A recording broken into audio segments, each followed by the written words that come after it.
ನಮಸ್ತೆ. ಓದ್ತಾ ಇರುವಂತಹ ಪುಸ್ತಕದ ಹೆಸರು ಮ್ಯಾನೇಜ್ಮೆಂಟ್ ಭಗವದ್ಗೀತೆ ಯಶಸ್ಸಿಗೆ ಕೃಷ್ಣನ ಸೂತ್ರಗಳು. ಬರೆದಿರೋದು ಮಹಾಬಲ ಸೀತಾಳಭಾವಿ ಸರ್. ಬನ್ನಿ ನಮ್ಮ ಹೊಸ ಚಾಪ್ಟರ್ನ ಓದೋಣ. ಚಾಪ್ಟರ್ನ ಹೆಸರು ಒಳ್ಳೆಯವರಿಗೆ ಒಳ್ಳೆಯವ, ಕೆಟ್ಟವರಿಗೆ ಕೆಟ್ಟವ. ತುಂಬಾ ಚೆನ್ನಾಗಿ ತಿಳ್ಕೊಳ್ಳಿ, ಲೈಫಲ್ಲಿ ಹೀಗೆ ಇರಬೇಕು ಆಯ್ತಾ. ಒಳ್ಳೆಯವ್ರಿಗೆ ಒಳ್ಳೆಯವರಾಗಿರ್ಬೇಕು, ಕೆಟ್ಟವ್ರಿಗೆ ಕೆಟ್ಟದಾಗಿರ್ಬೇಕು. ಏನ್ ಮೇಡಮ್ ಹಿಂಗಂತೀರಾ, ಒಂದೊಂದ್ಸಲ ದ್ವೇಷ ಮಾಡಬೇಡಿ, ಕ್ಷಮಿಸ್ಬಿಡಿ ಅಂತೀರಾ, ಒಂದೊಂದ್ಸಲ ಕೆಟ್ಟವರಾಗಿರಿ ಅಂತ ಹೇಳ್ತೀರಾ ಅಂತ. ಕೆಟ್ಟವರಾಗಿರೋದು ಅಂದ್ರೆ ದ್ವೇಷನ ಇಟ್ಕೊಂಡು ಅವ್ರನ್ನ ದ್ವೇಷಿಸ್ತಾ ಇರಬೇಕು ಅಂತ ಅಲ್ಲ. ಬೌಂಡ್ರಿ ಹಾಕೋಬೇಕು, ಯಾರ ಜೊತೆಗೆ ಹೇಗಿರ್ಬೇಕು, ಎಷ್ಟರಲ್ಲಿರ್ಬೇಕು, ಆಟಿಟ್ಯೂಡ್ ಇರಬೇಕು. ಅರ್ಥ ಆಯ್ತಾ? ನನಗೆ ಆಟಿಟ್ಯೂಡ್ ಪ್ರಾಕ್ಟೀಸ್ ಮಾಡ್ತಾ ಇದ್ದೀನಿ ನಾನು ಕೂಡ, ಆ್ಯಂಡ್ ಮಾಡಿದ್ದೀನಿ. ನನಗೆ ಯಾವುದು ಇಲ್ಲ ಅನ್ಸುತ್ತೆ ಸ್ಟ್ರಾಂಗ್ ಆಗಿ ನಾನು ಇಲ್ಲ ಅಂತ ಹೇಳೋದನ್ನ ಕಲ್ತಿದ್ದೀನಿ. ಅದಕ್ಕೆ ನನಗೆ ನಿಜ ಪ್ರೌಡ್ ಇದೆ. ಮುಂಚೆ ಹಂಗಿರ್ಲಿಲ್ಲ. ಆ್ಯಂಡ್ ಈ ಕೆಟ್ಟದ್ದು ಅಂತ ಬಂದಾಗ ನಾನು ಅದನ್ನ ನೆಗ್ಲೆಕ್ಟ್ ಮಾಡ್ತೀನಿ. ನಾನು ಅವ್ರಿಗೆ ಸಪೋರ್ಟು ಮಾಡಲ್ಲ, ಅವ್ರ ಜೊತೆ ಕೈ ಜೋಡಿಸಲ್ಲ. ಮುಂಚೆ ಹೇಗೆ ಅಂದ್ರೆ ಫ್ರೆಂಡ್ ಅಲ್ವಾ, ಗೊತ್ತಿರೋರಲ್ವಾ ಅಂತೆಲ್ಲ ಇತ್ತು. ಬಟ್ ಈಗ ಅದೆಲ್ಲ ಸೀನೇ ಇಲ್ಲ. ಒಳ್ಳೇದು ಅಷ್ಟೇ. ಅವ್ರು ಯಾರು ಅನ್ನೋದಕ್ಕಿಂತ ಅದು ಒಳ್ಳೆ ಕೆಲಸನ ಅಂತಷ್ಟೇ ನಾನು ನೋಡ್ತಾ ಇದ್ದೀನಿ. ಸೊ ಮೇ ಬಿ ಭಗವದ್ಗೀತೆ ನಿಜವಾಗ್ಲೂ ನಾನು ಅದೇ ಹೇಳೋದು, ಭಗವದ್ಗೀತೆನ ನಾವು ಕರೆಕ್ಟಾಗಿ ಅರ್ಥ ಮಾಡ್ಕೊಂಡ್ಬಿಟ್ರೆ ಮೇ ಬಿ ಎಲ್ಲದಕ್ಕೂ ಉತ್ತರ ಸಿಗುತ್ತೆ ಅಂತ. ಇದೆಲ್ಲ ಮುಗಿಲಿ, ಭಗವದ್ಗೀತೆ ಕ್ಲಾಸಸ್ನ ಶುರು ಮಾಡೋಣ ಆಯ್ತಾ. ಅದಕ್ಕೆ ಏನು ಬೇಕು ಪ್ರಿಪ್ರೇಷನ್ ಮಾಡ್ತಾ ಇದ್ದೀವಿ. ತುಂಬ ಕೆಲಸ ಹಿಡಿಯುತ್ತೆ, ಅದ್ರದ್ದು ಸಪ್ರೇಟ್ ವೀಡಿಯೋಸ್ಗಳೆಲ್ಲ ಮಾಡೋಕ್ಕೆ. ಸೊ ಅದನ್ನು ಪ್ಲ್ಯಾನ್ ಮಾಡ್ತಾ ಇದ್ದೀವಿ. ಖಂಡಿತ ಶ್ಲೋಕಾಭ್ಯಾಸದಿಂದ ಹಿಡಿದು ಅದರ ಅರ್ಥದಿಂದ ಹಿಡಿದು ಅದನ್ನು ಜೀವನಕ್ಕೆ ಹೇಗೆ ಅಳವಡಿಸ್ಕೋಬೇಕು ಇಂದ ಹಿಡಿದು ಒಂದೊಂದನ್ನು ಮಾಡಬೇಕು ಅಂತ ಅಂದರೆ ಖಂಡಿತ ಟೈಮ್ ಹಿಡಿಯುತ್ತೆ. ಅದಕ್ಕೋಸ್ಕರ ಅದಕ್ಕೆ ಬೇಕಾದಂಥ ಪ್ರಿಪ್ರೇಷನ್ ಮಾಡ್ಕೊಳ್ತಿದ್ದೀವಿ. ಲೇಟಾಗಿ ಬಂದರೂ ಕೂಡ ನಿಜವಾಗ್ಲೂ ಲೇಟೆಸ್ಟ್ ಆಗಿ ಬರುತ್ತೆ ಆಯಿತಾ. ಸೊ ಒಳ್ಳೆಯವರಿಗೆ ಒಳ್ಳೆಯವ, ಕೆಟ್ಟವರಿಗೆ ಕೆಟ್ಟವ. ಮಹಾಭಾರತದಲ್ಲಿ ಚಿತ್ರಣಗೊಂಡಿರುವಂತೆ ಕೃಷ್ಣ ಒಳ್ಳೆಯವನು ಹೌದು, ಕೆಟ್ಟವನು ಹೌದು. ತುಂಬಾ ಜನ ಹೇಳ್ತಾ ಇದ್ರು ಗೊತ್ತಾ, ಕೃಷ್ಣ ಒಳ್ಳೆಯವನು, ಕೃಷ್ಣ ಭಗವಂತ ಅಂತ ಹೇಳೋರು ಇದ್ದಾರೆ, ಕೃಷ್ಣ ಕಪಟಿ ಅಂತ ಹೇಳೋರು ಇದ್ದಾರೆ. ಹಾಗೆ ಒಳ್ಳೆಯವರಿಗೆ ಅವನು ಕೆಟ್ಟದ್ದು ಮಾಡಿದ ಉದಾಹರಣೆ ಇಲ್ವೇ ಇಲ್ಲ. ಕೃಷ್ಣ ಒಳ್ಳೆಯವರಿಗೆ ಕೆಟ್ಟದ್ದನ್ನು ಮಾಡಿರುವಂತಹ ಎಕ್ಸಾಂಪಲ್ಲೇ ಇಲ್ಲ, ಮಾಡೇ ಇಲ್ಲ ಅವನು. ಕೆಟ್ಟವರಿಗೆ ಒಳ್ಳೆಯದು ಮಾಡಿದ ಉದಾಹರಣೆನೂ ಇಲ್ಲ. ಕೆಟ್ಟವ್ರಿಗೂ ಒಳ್ಳೇದ್ ಮಾಡಿದಾನೆ ಅನ್ನೋ ಎಕ್ಸಾಂಪಲ್ಲೂ ಇಲ್ಲ, ಒಳ್ಳೆಯವ್ರಿಗೆ ಕೆಟ್ಟದ್ ಮಾಡಿದಾನೆ ಅನ್ನೋ ಎಕ್ಸಾಂಪಲ್ಲೂ ಇಲ್ಲ. ಅವನು ಕ್ಲಿಯರ್ ಇದ್ದಾನೆ. ಕೃಷ್ಣ ಕ್ಲಾರಿಟಿ ಇದೆ ಕೃಷ್ಣಂಗೆ ಯಾರಿಗೆ ಏನ್ ಮಾಡ್ಬೇಕು ಅಂತ. ಓಕೆ, ಅದು ತುಂಬಾ ಇಂಪಾರ್ಟೆಂಟ್ ಆಗಿ ನಾವು ಅಳವಡಿಸ್ಕೋಬೇಕಾಗಿರೋದು. ಅವನೊಬ್ಬ ಮಾದರಿ ನಾಯಕ, ಒಂದು ಪಕ್ಕ ಇನ್ಸ್ಪಿರೇಷನ್ ಲೀಡರ್ ಯಾರು, ರೋಲ್ ಮಾಡೆಲ್ ಯಾರು ಅಂದ್ರೆ ಅದು ಕೃಷ್ಣ. ಯಾವುದೇ ಉದ್ಯಮವನ್ನ ಆಳುವವನಿಗೆ ಈ ಗುಣ ಇರಬೇಕು. ಯಾರೇ ಒಬ್ಬ ವ್ಯಕ್ತಿ ಉದ್ಯಮವನ್ನ ಆಳ್ಬೇಕು ಅಂತ ಅಂದ್ರೆ, ದೊಡ್ಡ ಬಿಸ್ನೆಸ್ ಕಟ್ಟಬೇಕು ಅಂದ್ರೆ, ಒಂದು ಉತ್ತಮವಾದ ಸಂಬಂಧವನ್ನ ಕರೆಕ್ಟಾಗಿ ನಿಭಾಯಿಸಬೇಕು ಅಂದ್ರೆ ಲೀಡರ್ಶಿಪ್ ಕ್ವಾಲಿಟಿ ಬೇಕೇ ಬೇಕು. ಆ ಲೀಡರ್ಶಿಪ್ ಕ್ವಾಲಿಟಿ ಕೃಷ್ಣನಿಂದನೇ ಕಲಿಬೇಕು ಅನ್ನೋದನ್ನ ನಾವಿಲ್ಲಿ ನೋಡ್ಬೋದು. ಫಾರ್ ಎಕ್ಸಾಂಪಲ್, ಭೀಷ್ಮ, ದ್ರೋಣ ಮುಂತಾದವರು ಕೌರವರ ಪಕ್ಷದಲ್ಲಿದ್ದರು. ಅವರು ಒಳ್ಳೆಯವರೇ ಆಗಿದ್ದರು. ಭೀಷ್ಮ, ದ್ರೋಣ ಕೌರವರ ಪಕ್ಷದಲ್ಲೇ ಇದ್ರು, ಅವರು ಒಳ್ಳೆಯವರೇ ಆಗಿದ್ರು. ಕೃಷ್ಣ ಅವರನ್ನು ತಾನಾಗೆ ಕೊಲ್ಲಲಿಲ್ಲ, ಅವನು ಒಳ್ಳೆಯವನು. ಇವಾಗ ನಾವು ಕೇಳ್ಬೋದಲ್ವಾ, ಭೀಷ್ಮ ದ್ರೋಣರೆಲ್ಲ ಒಳ್ಳೆಯವರು, ಅವ್ರನ್ನ ಯಾಕೆ ಕೊಂದ ಅಂತ ಕೇಳಿದ್ರೆ, ಕೃಷ್ಣ ಕೊಲ್ಲೇ ಇಲ್ಲ. ಅಂದ್ರೆ ಕಂಸ, ಶಿಶುಪಾಲ, ದುರ್ಯೋಧನನಂತಹ ಕೆಟ್ಟವರನ್ನು ತಾನೇ ಕೊಂದ ಅಥವಾ ಮುಂದೆ ನಿಂತು ಕೊಲ್ಲಿಸಿದ. ಅವರು ಕೃಷ್ಣನ ಮಾತು ಕೇಳಲಿಲ್ಲ. ಅಂದ್ರೆ ಕೃಷ್ಣ ಬದಲಾಗಕ್ಕೆ ಅವಕಾಶ ಕೊಟ್ಟಾಗ ಅವ್ರು ಒಪ್ಕೊಳ್ದೆ ಇದ್ದಾಗ ಅವನು ಅವ್ರನ್ನ ಕೊಂದ, ಜೊತೆಗೆ ಮುಂದೆ ನಿಂತು ಕೊಲ್ಲಿಸ್ದ ಆಯ್ತಾ. ಈ ಎಲ್ಲಾ ಸಂದರ್ಭಗಳಲ್ಲೂ ಅವನು ಆಕ್ಚುಲಿ ಮಾಡಿದ್ದೇನೋ ದೇಶದ ಬಗ್ಗೆ, ಧರ್ಮದ ಬಗ್ಗೆ ಎಲ್ಲಾ ಸಂದರ್ಭದಲ್ಲೂ ಒಳ್ಳೆಯದನ್ನೇ ಗಮನದಲ್ಲಿಟ್ಕೊಂಡು ಕೆಲಸ ಮಾಡ್ದ.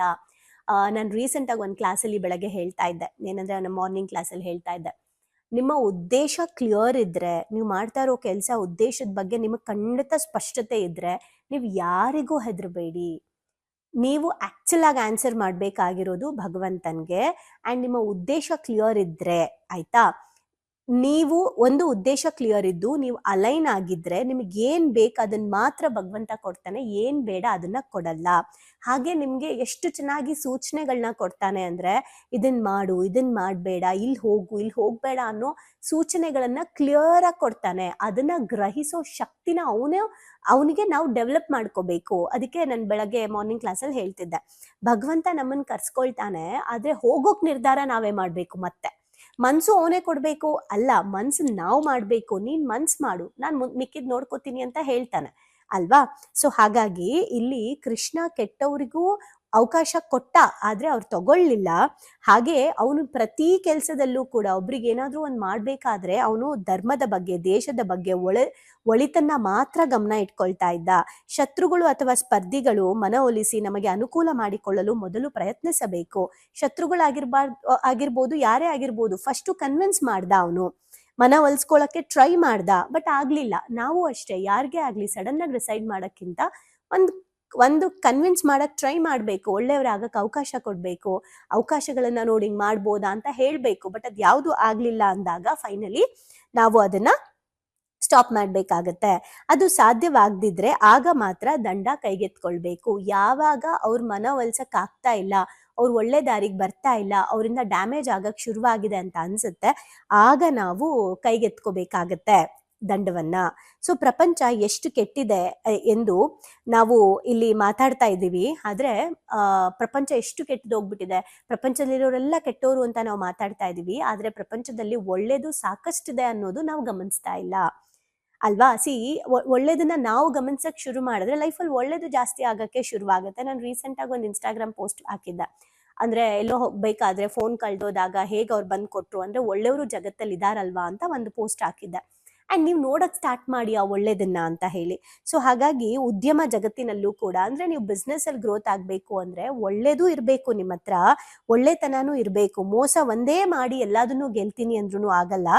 ಆದ್ರೆ ಯಾರು ನಿಮ್ಗೆ ಕೆಟ್ಟದ್ ಮಾಡ್ತಾ ಇರ್ತಾರೆ ಅಥವಾ ನಿಮ್ ಗ್ರೋತ್ಗೆ ಅಡ್ಡಿ ಮಾಡ್ತಾ ಇರ್ತಾರೆ, ಅವ್ರನ್ನ ನೀವು ಎಲ್ಲಿಡ್ಬೇಕು ಅಲ್ಲಿಡೋದನ್ನ ಪ್ರಾಕ್ಟೀಸ್ ಮಾಡ್ಬೇಕು. ಕೆಟ್ಟವ್ರಿಗೆ ಕೆಟ್ಟವರಾಗಿರಿ, ಒಳ್ಳೆಯವ್ರಿಗೆ ಒಳ್ಳೆಯವರಾಗಿರಿ, ಕೃಷ್ಣನ್ ತರ ನಾಯಕರಾಗಿ ಅಂತ ನಾವಿಲ್ಲಿ ಕಲಿಬಹುದು. ಅಂದ್ರೆ ಫಾರ್ ಎಕ್ಸಾಂಪಲ್, ಮುಂಚೆ ಎಲ್ಲ ಹೇಗೆ ಗೊತ್ತಾ, ನನಗೆ ಯಾರಾದ್ರೂ ನೀವೇನಾದ್ರೂ ಫೀಡ್ಬ್ಯಾಕ್ ಕೊಟ್ಟರೆ ನಾನು 100% ಅಕ್ಸೆಪ್ಟ್ ಮಾಡ್ತೀನಿ, ಆಯ್ತಾ? ನನ್ನ ನೆಕ್ಸ್ಟ್ ಕ್ವೆಶನ್, ಮುಂಚೆ ನೀವು ಹೇಳಿರೋ ಎಲ್ಲಾ ಫೀಡ್ಬ್ಯಾಕ್ ನಾನು ಅಕ್ಸೆಪ್ಟ್ ಮಾಡ್ತಾ ಇದ್ದೆ. ಈಗೇನ್ ಮಾಡ್ತೀನಿ, ಫೀಡ್ಬ್ಯಾಕ್ ಕೊಟ್ಟಿದ್ದೀನಿ ಅಕ್ಸೆಪ್ಟ್ ಮಾಡ್ಕೊಳ್ತೀನಿ, ಬಿಕಾಸ್ ನಾನು ಇಂಪ್ರೂವ್ ಆಗ್ತೀನಿ. ಒಂದು. ಎರಡನೇದು, ಫೀಡ್ಬ್ಯಾಕ್ ಕೊಡ್ತಿರ್ತೀರಲ್ಲ, ನಾನು ಅವ್ರನ್ನ ವಾಪಸ್ ಕೇಳ್ತೀನಿ, ನೀವೆಷ್ಟು ಮಟ್ಟಿಗೆ ಇದಕ್ಕೆ, ಫಾರ್ ಎಕ್ಸಾಂಪಲ್ ಇಲ್ಲೇನೋ ನಂಗೆ ವರ್ಕ್ ಆಗ್ತಿಲ್ಲ ಅಂದ್ರೆ ಆಯ್ತು, ನೀವೆಷ್ಟು ಮಟ್ಟಿಗೆ ಎಫರ್ಟ್ ಆಗ್ತಾ ಇದ್ದೀರಾ ಅಂತ. ನನ್ನ ಕಡೆಯಿಂದ ಈ ಎಫರ್ಟ್ ಬೇಕು, ಓಕೆ, ಬಟ್ ನಿಮ್ ಕಡೆಯಿಂದ ಏನ್ ಆಗ್ತಾ ಇದ್ದೀರಾ, ನಿಮ್ ಕಡೆಯಿಂದ ಏನು ಸರಿ ಮಾಡ್ಕೊಳ್ತಾ ಇದ್ದೀರಾ, ಸರಿ ನನ್ ತಪ್ಪು, ಓಕೆ ನಿಮ್ದು ನೋಡ್ಕೊಳ್ಳಿ ಅಂತ ಹೇಳ್ತಾ ಇದ್ದೀನಿ. ಮುಂಚೆ ಹೌದಾ ನನ್ ತಪ್ಪ, ಓಕೆ ನಾನೇ ತಿದ್ಕೋತೀನಿ ಅಂತ. ಬಟ್ ಈಗ ಹಂಗಿಲ್ಲ. ಯಾಕೆ ಅಂದ್ರೆ ಹೇಳೋರು ಹೇಳ್ತಾನೆ ಇರ್ತಾರೆ, ಅದರಿಂದ ನಾವ್ ಇಂಪ್ರೂವ್ ಆಗ್ಬೋದು, ಬಟ್ ಸ್ಟಿಲ್ ಸುಮ್ನೆ ಹುಡುಕ್ತಾನೆ ಹೋದ್ರೆ ತಪ್ಪೇ ಸಿಗುತ್ತಲ್ಲ. ನೀವು ಒಳ್ಳೇದನ್ನ ಯಾವಾಗ ನೋಡ್ತೀರಾ ಹಾಗಿದ್ರೆ, ಅಲ್ವಾ? ಹಾಗಾಗಿ ಕೆಟ್ಟವ್ರಿಗೆ ಕೆಟ್ಟವರಾಗಿರಿ, ಒಳ್ಳೆಯವ್ರಿಗೆ ಒಳ್ಳೆಯವರಾಗಿರಿ. ಅಂಡ್ ನಾವ್ ಏನ್ ಡಿಸಿಷನ್ ತಗೊಬೇಕಂತ ಇರ್ತೀವಿ ಅದು ನಮ್ಗೆ ಕ್ಲಿಯರ್ ಇದ್ರೆ, ಸ್ಪಷ್ಟತೆ ಇದ್ರೆ, ನಮ್ಮ ಉದ್ದೇಶ ಕ್ಲಿಯರ್ ಇದ್ರೆ ಧೈರ್ಯವಾಗಿ ನಾವು ಮುಂದೆ ಹೋಗ್ಬೋದು. ಸೊ ಕೆಟ್ಟವರು ಅಂತ ಅನ್ಸಿದ್ದನ್ನ ದೂರ ಬಿಡಿ, ಒಳ್ಳೆಯವರು ಅನ್ಸೋರ ಹತ್ರಕ್ಕೆ ನೀವು ಹೋಗಿ. ಸೊ ಲೈಫಲ್ಲಿ ನೀವು ಕೆಟ್ಟವ್ರಿಗೆ ಒಳ್ಳೇದ್ ಮಾಡಿದೀರಾ, ಅದರಿಂದ ನೋವು ಅನುಭವಿಸಿದೀರಾ, ಒಳ್ಳೆಯವ್ರಿಗೆ ಕೆಟ್ಟದ್ ಮಾಡಿದೀರಾ, ಅದರಿಂದ ನಿಮಗೆ ಬೇಜಾರಾಗಿದ್ಯಾ, ಅಥವಾ ಈ ಚಾಪ್ಟರ್ ಅಲ್ಲಿ ನೀವೇನ್ ಕಲ್ತ್ಕೊಂಡ್ರಿ ಅಂತ ಕಮೆಂಟ್ ಮಾಡಿ. Thank you. ಭಾವನೆಗಳಿಗೊಂದು ಶಾಲೆಗೆ ಬಂದು ತುಂಬಾ ಖುಷಿ ಆಯ್ತು. ಲೈಫಲ್ಲಿ ತುಂಬಾ ಅಂದ್ರೆ ತುಂಬಾ ಕ್ಲಾರಿಟಿ ಬಂದಿದೆ. ತುಂಬಾನೇ ಬದಲಾವಣೆ ಆಗಿದೆ. ನಂಗೆ ತುಂಬಾ ಖುಷಿ ಇದೆ ನಾನು ಇಲ್ಲಿಗೆ ಬಂದಿರೋದು. ನನಗೆ ತುಂಬಾ ಖುಷಿ ಆಗ್ತದೆ. ಪ್ರತಿಯೊಂದಕ್ಕೂ ಸ್ಫೂರ್ತಿ ಸಿಕ್ಕಿದೆ, ನೆಮ್ಮದಿ ಸಿಕ್ಕಿದೆ. ಒನ್ ವರ್ಡ್ ಅಲ್ಲಿ ಹೇಳ್ಬೇಕಂದ್ರೆ ಇಟ್ ಈಸ್ ಅಲ್ಟಿಮೇಟ್. ಲೈಫ್ ತುಂಬ ಕಾಂಪ್ಲಿಕೇಟ್ ಅನ್ಕೊಂಡಿದ್ದೆ, ಬಟ್ ಈ ಕ್ಲಾಸಿಗೆ ಸೇರಿದ್ಮೇಲೆ ತುಂಬ ಈಸಿಯಾಗಿ ಅರ್ಥಪೂರ್ಣವಾಗಿ ಹೇಗೆ ಜೀವಿಸ್ಬೇಕು ಅನ್ನೋದು ಗೊತ್ತಾಯ್ತು. ಆಕ್ಚುಲ್ ಆಗಿ ನಂಗೆ ತುಂಬಾ ಖುಷಿ ಇದೆ ನಾನು ಇಲ್ಲಿಗೆ ಬಂದಿರೋದು. ಈ ಒಂದು ವರ್ಕ್ಶಾಪ್ ಬಂದಿರೋ ಉದ್ದೇಶ ಅಂದರೆ ತಾರಾ ಮೇಡಮು ಏನೇ ಕೊಟ್ಟರು ಒಂದು ಅದ್ಭುತವಾಗಿ ಸ್ಪೆಷಲ್ ಆಗಿ ಕೊಡ್ತಾರೆ ಅನ್ನೋ ನಂಬಿಕೆ ಇದೆ. ಈ ಒಂದು ವರ್ಕ್ಶಾಪಲ್ಲಿ ಇನ್ನೂ ಅದ್ಭುತವಾಗಿ ಸಿಗ್ತದೆ ಅಂತ ನಂಬ್ಕೊಂಡು ಬಂದಿದ್ದೀನಿ. ಖಂಡಿತ ಆಗುತ್ತೆ. ಡೈಲಿ ಹೊಸ ಹೊಸ ಟಾಪಿಕ್ ನಾವು ಡೈಲಿ ವೇಟ್ ಮಾಡ್ತಾ ಇರ್ತೀವಿ, ಇವತ್ತೇನು ಹೇಳ್ಕೊಡ್ತಾರೆ, ನಾಳೆ ಏನು ಹೇಳ್ಕೊಡ್ತಾರೆ ಅಂತೇಳಿ. ನಾನು ಎಲ್ಲರಿಗೂ ಹೇಳೋದಷ್ಟೇ, ಅವ್ರು ಕೊಡೋ ಎಲ್ಲ ಟಾಸ್ಕ್ನು ಚೆನ್ನಾಗಿ ಫಾಲೋ ಅಪ್ ಮಾಡಿದರೆ ನಿಮ್ಮ ಜೀವನ ಇನ್ನೂ ತುಂಬ ಚೆನ್ನಾಗಿರುತ್ತೆ. ಎಜುಕೇಶನ್ ಬಂದ್ಮೇಲೆ ನನ್ನ ಲೈಫ್ ಸೇವ್ ಆಯ್ತು ಅಂತಾನೆ ಹೇಳ್ಬೋದು. ಸೊ ಬಹಳನೇ ಖುಷಿ ಇದೆ. ನಮ್ಮನ್ನ ನಾವು ಟ್ರಾನ್ಸ್ಫಾರ್ಮ್ ಮಾಡ್ಕೊಂಡು ಈ ಹ್ಯಾಬಿಟ್ಸ್ ಎಲ್ಲ ನಾವು ಇನ್ಸ್ಟಾಲ್ ಮಾಡ್ಕೊಂಡ್ರೆ ನಮ್ಮ ಲೈಫ್ ಖಂಡಿತವಾಗ್ಲೂ ಸಕ್ಸಸ್ಫುಲ್ ಆಗುತ್ತೆ ಅಂತ ಅಂದ್ಬಿಟ್ಟು. ಸೊ ನಿಮ್ಮ ಲೈಫ್ ಚೇಂಜಿಂಗ್ ಟ್ರಾನ್ಸ್ಫಾರ್ಮೇಶನ್ ಅಂತ ಅಂದ್ರೆ ಇದಕ್ಕೆ Emojim is the most and main ಕಾರಣ ಅಂತಾನೆ ಹೇಳ್ತೀನಿ. ಎಕ್ಸ್ಪ್ರೆಸ್ ಮಾಡ್ಬೇಕಂದ್ರೆ ಒಂದು ವರ್ಡ್ ಅದು ಭಾಳ ಚಿಕ್ಕದಾಗತ್ತೆ. ಅದು ಏನಂತಂದ್ರೆ ಥ್ಯಾಂಕ್ ಯು ಅನ್ನೋಂಥ ವರ್ಡ್ ಮಾತ್ರ ನಾನು ಎಕ್ಸ್ಪ್ರೆಸ್ ಮಾಡ್ಬೋದು. ಒಂದೊಂದು ಸ್ಟೆಪ್ಪಲ್ಲೂ ನಾವು ಚೇಂಜ್ ಆಗ್ತಿದ್ದೀನಿ ಅನ್ನೋದು ತುಂಬ ನನಗೆ ಅಳವಡಿಕೆ ಆಗ್ತಿದೆ. ಮತ್ತು ಎಲ್ಲ ಸ್ಕೂಲು ಕಾಲೇಜ್ಗಳಲ್ಲೂ ಇದೊಂದು ಸಬ್ಜೆಕ್ಟ್ ಅಂತ ಇಡಬೇಕು ಮಕ್ಕಳಿಗೆ. ಎಲ್ರಿಗೂ ಯೂಸ್ ಆಗುವಂಥ ಕ್ಲಾಸ್ ಇದು, ಯೂನಿಕ್ ಆಗಿದೆ. ಇಮೋಜಿಮ್ ಟೀಮ್ಗೆ ಥ್ಯಾಂಕ್ ಯು. ಇದೆಲ್ಲ ನಡೆಸ್ತಾ ಇರುವಂಥ ತಾರಾ ಮೇಡಮ್ಗೆ, ಸಂದೇಶ್ ಸರ್ಗೆ, ಜೊತೆಗೆ ಎಮೋಜಿಮ್ ಟೀಮ್ಗೆ thank you so much. So ಯಾರ್ಯಾರೆಲ್ಲ ಸೇರ್ಕೊಂಡಿಲ್ಲ ದಯವಿಟ್ಟು ಸೇರ್ಕೊಳ್ಳಿ. So it is very utilizing. Life long ಯಾರಿಗಾದ್ರೂ ಚಿರಋಣಿಯಾಗಿರ್ತೀವಿ ಅಂದರೆ ಅದು ಸಂದೇಶನ ಮತ್ತು ತಾರಾ ಮ್ಯಾಮ್. ಸೊ ಬನ್ನಿ ಪಾವನಿಗಳಿಗೊಂದು ಶಾಲೆನ ಎಂಟರ್ ಆಗಿ ಅದನ್ನ ಫೀಲ್ ಮಾಡಿ ಅಂದ್ರೆ ರಿಕ್ವೆಸ್ಟ್ ಮಾಡ್ಕೊಂತಿದ್ದೀನಿ ನಿಮಗೆ. ಇದರಿಂದ ಲಾಸ್ ಆಗೋದಂತೂ ಏನೂ ಇಲ್ಲ, ಬಟ್ ಲೈಫಲ್ಲಿ ತುಂಬಾನೇ ಪಡ್ಕೊಂತೀನಿ ನಾನು. ಅದಕ್ಕೆ ನಾನು ಶೋರ್ ಗ್ಯಾರಂಟಿ ಕೊಡ್ತೀನಿ ನಾನು.